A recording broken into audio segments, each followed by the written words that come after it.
Halo teman-teman semua, kami dari kelompok 6 yang beranggotakan 5 orang, ada Adelpa Berenika, Nurul Ashifah, Revalina Maria Tema, Siti Nur Aisyah Pabicara, dan juga Umul Kalsum. Pada video kali ini, kita akan membahas tentang faktor penyebab kerusakan pangan, yaitu suhu pembekuan dan juga pemanasan. Menurut Muhtadi TNR, pembekuan yang dilakukan terhadap buah dan sayur akan menyebabkan bahan tersebut mengalami thawing, atau yang disebut proses pencairan makanan beku. Setelah dikeluarkan dari tempat pembekuan hingga teksturnya menjadi lunak dan dapat menyebabkan kontaminasi oleh mikroba. Suhu 45 derajat dapat mencegah atau memperlambat proses pembusukan. Setelah kita mengetahui definisi kerusakan pangan oleh pembekuan, kita juga harus tahu faktor-faktor apa aja sih yang menyebabkan pembusukan saat pembekuan. Yang pertama ada suhu. Suhu yang optimal untuk pembusukan adalah antara 700 derajat Fahrenheit atau setara dengan 210 derajat Celcius dan 1000 derajat Fahrenheit atau 380 derajat Celcius. Suhu di bawah 500 derajat Fahrenheit atau di atas 1000 derajat Fahrenheit akan memperlambat proses pembusukan karena aktivitas bakteri dan proses biokimia yang lebih lambat. Yang kedua, ada mikroorganisme. Mikroorganisme seperti bakteri dan jamur adalah penyebab utama pembusukan.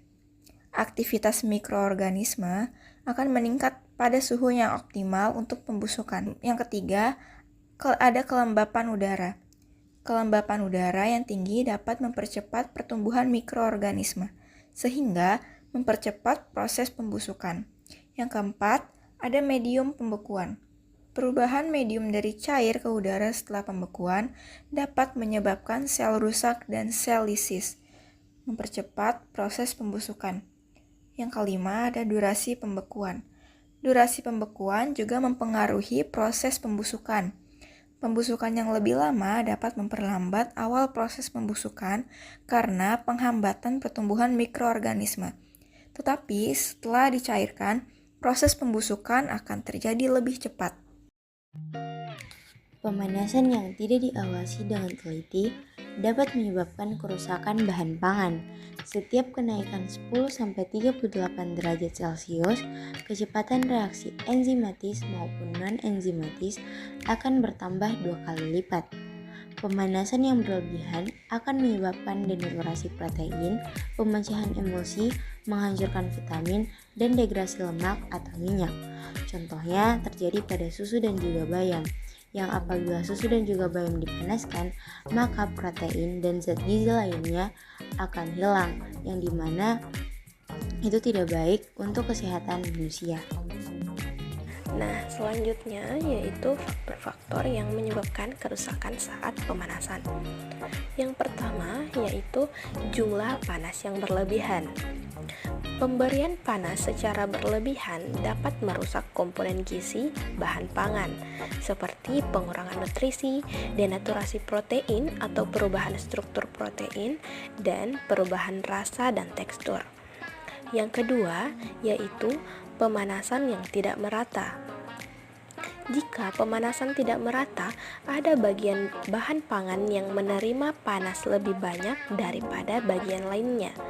Hal ini dapat menyebabkan kerusakan pada bagian yang terlalu panas, sementara bagian lain mungkin belum cukup matang. Pemanasan yang tidak merata juga dapat menyebabkan perubahan tekstur dan penampakan yang tidak diinginkan. Yang ketiga, pemanasan pada suhu terlalu tinggi.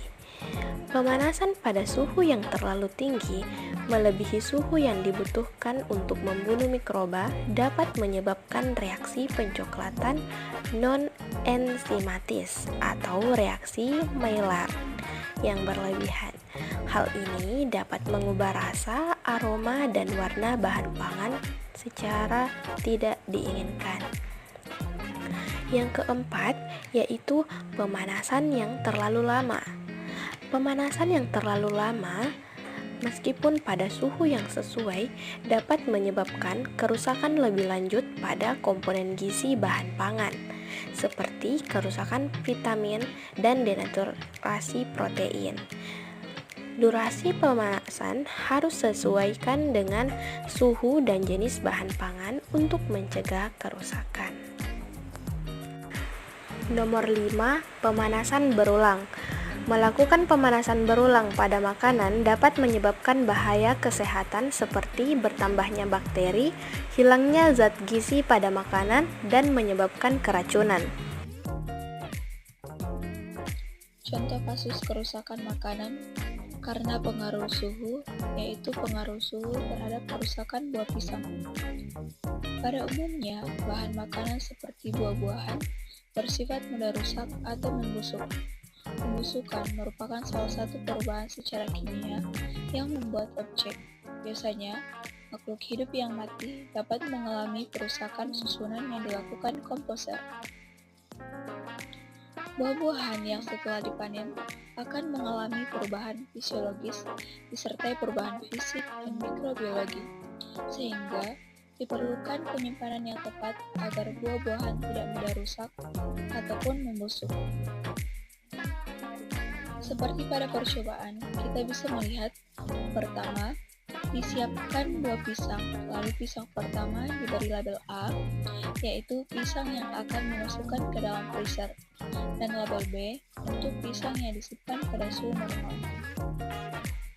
Kemudian, tunggu buah pisang selama 12 jam untuk melihat perubahan yang terjadi. Setelah 12 jam, kita bisa mengecek kedua pisang tersebut.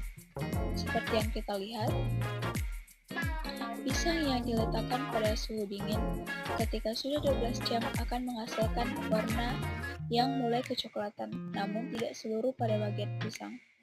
Sedangkan pisang yang disimpan pada suhu normal berubah menjadi warna hitam pada seluruh bagian pisang. Dan juga terdapat mikroorganisme yang membantu kerusakan pisang tersebut. Berdasarkan dari pengamatan yang telah dilakukan, dapat disimpulkan bahwa pisang yang disimpan pada suhu dingin akan lebih tahan lama dibandingkan dengan pisang yang diletakkan pada suhu normal. Juga, suhu dan temperatur sangat berguna pada proses pembusukan buah pisang. Pemanasan berulang membawa racun ke meja makan. Berikut beberapa contoh dari makanan jika dipanaskan berulang kali bisa menjadi racun. 1. Sayuran daun hijau. Sayuran daun seperti bayam, selada, atau kangkung dapat mengandung nitrat. Jika makanan ini dipanaskan kembali, nitrat bisa berubah menjadi nitrit yang beracun. 2. Makanan dengan minyak goreng lama. Makanan yang digoreng dalam minyak dan kemudian disimpan dalam minyak yang sama dalam waktu yang lama dapat bisa jadi tengik dan menghasilkan senyawa beracun saat dipanaskan kembali. 3. Makanan berbumbu yang lama. Makanan dengan bumbu-bumbu yang kuat seperti makanan pedas atau berbumbu bisa menjadi racun jika disimpan terlalu lama karena bumbu dapat mengalami perubahan kimia dan menjadi tidak aman saat dipanaskan kembali. 4. Telur rebus. Telur yang direbus berulang kali atau dipanaskan berulang kali bisa menghasilkan senyawa beracun hidrogen sulfide. Nah, dari penjelasan tersebut, kita dapat mengambil kesimpulan bahwa pemanasan yang berlebihan dapat mengurangi kadar vitamin dan mineral dalam makanan. Vitamin yang larut dalam air seperti vitamin C dan beberapa vitamin lainnya sangat rentan terhadap kerusakan akibat panas. Pemanasan yang tidak tepat dapat merusak penampilan makanan yang membuatnya kurang menarik secara visual, yang dapat mempengaruhi persepsi konsumen terhadap kualitas makanan. Dan juga penyimpanan pada suhu dingin membantu mempertahankan kesegaran makanan lebih lama. Sayuran, buah-buahan, dan produk susu dapat tetap segar dan bertekstur baik. Suhu dingin dapat membantu menjaga kandungan nutrisi dalam makanan, terutama vitamin dan mineral, sehingga makanan tetap lebih bergizi selama periode penyimpanan. Selain itu, suhu rendah mengurangi reaksi oksidasi yang dapat merusak rasa, warna, dan nutrisi makanan, terutama pada lemak dan juga minyak. Sekian dari kelompok kami, sampai jumpa lagi. Bye-bye semua.